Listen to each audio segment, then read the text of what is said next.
Hey golfers and golf fans, this is Craig with Single Length School, and I am bringing you a new feature. Every Wednesday, we're going to bring you Teed Off and Talking Golf. We're going to talk about what happened in the golf world this past week and what to look forward in this upcoming weekend of the golf world. So, without further ado, let's get started.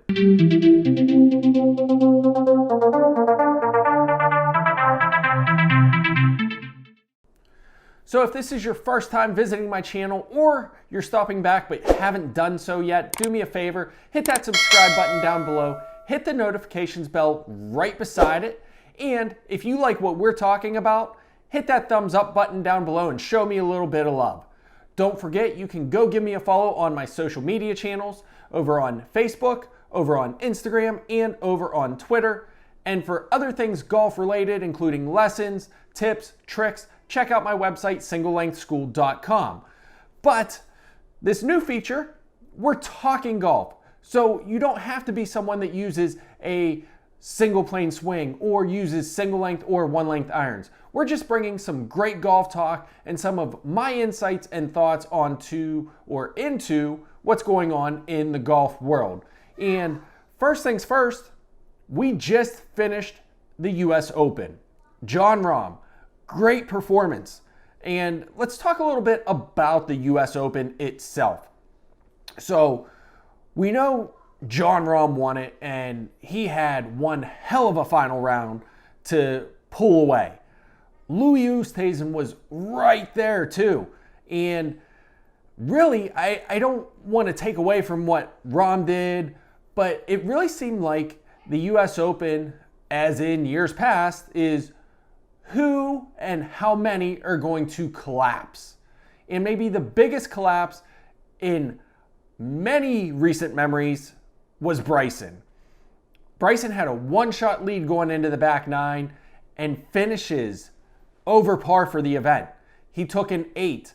He had a double bogey in there. It was a really, really hard thing to watch if you're a Bryson fan. And we saw it last year when he won the US Open, his bomb and gouge mentality. Drive it as far as I can, be stronger, bring it out of the rough. Well, it worked last year, and it was working up until he made the turn on Sunday. After he made the turn, it didn't work so well. He got himself in some very, very bad positions and couldn't recover, and unfortunately, he fell, and he fell hard. Now, listen, he's a pro golfer. He's got all the assets and all the things needed around him to put it in the past, but I think this is going to be one that stings for a while for Bryson. But it wasn't only Bryson. If you took a look at that leaderboard going into Sunday morning, there were a lot of golfers in the mix. And there were a lot of guys that maybe you don't know, and there were a lot of big names. But at the end of the day, it was almost like flies on a wall. One by one, they started dropping off. And next thing you know, coming down the stretch, you have a 2-horse race between Rahm and Oosthuizen. And unfortunately, Louis had a little bit of trouble down there in those last 3 holes, giving Rahm a little bit of breathing room, who, let's not take away from what he did on 17 and 18. Back-to-back birdies on 17 and 18 for Rahm to really cement it, put it away, and couple that with Oosthuizen's bogey late in the round. Rahm just simply deserved it, and as he said, karma. I mean, the way he got pulled out of the Memorial Tournament, up 6 strokes going into the final round, he deserved it, and he's my wife's favorite golfer, so she was really happy, and she was actually in tune to the event throughout the closing hours there, watching her man do his thing. But again, congratulations to Jon Rahm. Great tournament, great win, and looking forward to the Open Championship coming up here in about a month or so. Another thing I want to take away from the US Open, and especially here in the United States, the coverage. And I saw a lot of things on Twitter, a lot of things on social media about how it was handled by NBC compared to how NBC handled the women's US Open.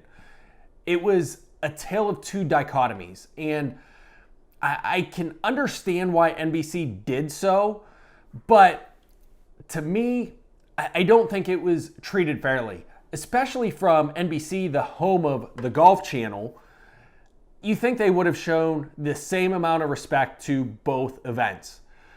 I have a daughter that golfs. Will she ever make the Women's US Open? I don't know, but the fact that when the US Women's Open went to the playoff, they pushed it to the Golf Channel instead of keeping it on NBC. Yet, when the Men's US Open ran over, they kept it on NBC and pushed aside the hockey games and the Olympic trials. All of that stuff was pushed to different channels.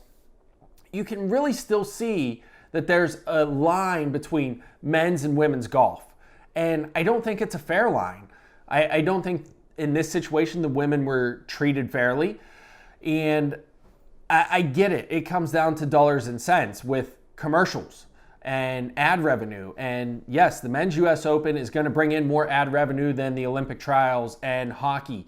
And the women will not bring in as much as Olympic trials and hockey. And I get that, but come on, NBC. Give the women a break. You've got to quit doing that. Women golfers are just as good as the men, and in many cases, I enjoy watching the women's golf more so than the men's golf because those women are extremely impressive.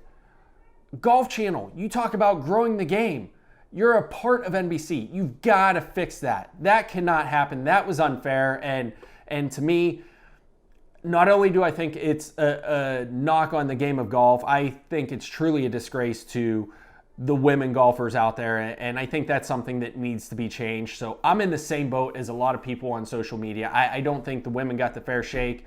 And listen, I think it would have been fine if they would have took the Men's US Open and as it ran over, moved it to the Golf Channel, gave it the same treatment as the women, but they're not going to do that. So that's a shame on NBC, the Golf Channel, and to an extent, the USGA. The USGA has a lot of say in that, and that should have never happened. So shame on you guys for treating the women unfairly. I hope you guys truly look at what you did this year and make changes next year and moving forward. So that's my spiel on what's happened this past week in golf. I know the women's event was out there, but really all eyes were on the Men's US Open, and Korda wins the women's event this weekend, so congratulations to her. But let's take a look at what's coming up on the men's tour this week. The men's event this week is the Travelers Championship in Connecticut. So this is an event that's been around for a while, but when I took a look at the names that are committed to the event, you guys are watching this on Wednesday. The event starts tomorrow. The big names in the field that you're looking at, you've got DJ, you've got Bubba Watson, you've got Matthew Wolff, Brooks, Phil Mickelson's in there, Tony Finau, Bryson DeChambeau, and then the one name that everybody knows, but I think we've all been rooting for a lot, is Rickie Fowler. He's in the field this week, and we know Rickie's been struggling a lot over the last 2 years. And is it equipment? I don't know. Is it,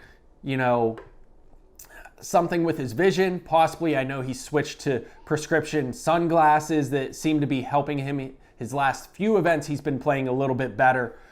But overall, the event, not a ton of big names, and that's understandable. We're coming out of the US Open, and a lot of those big names that I mentioned were in contention at the US Open. So I think they've expended a lot of energy. So with it coming down to the Travelers, I don't predict that you're going to see a big name win it. I don't think you're going to see DJ win it. I don't think you'll see Bryson or Brooks win it.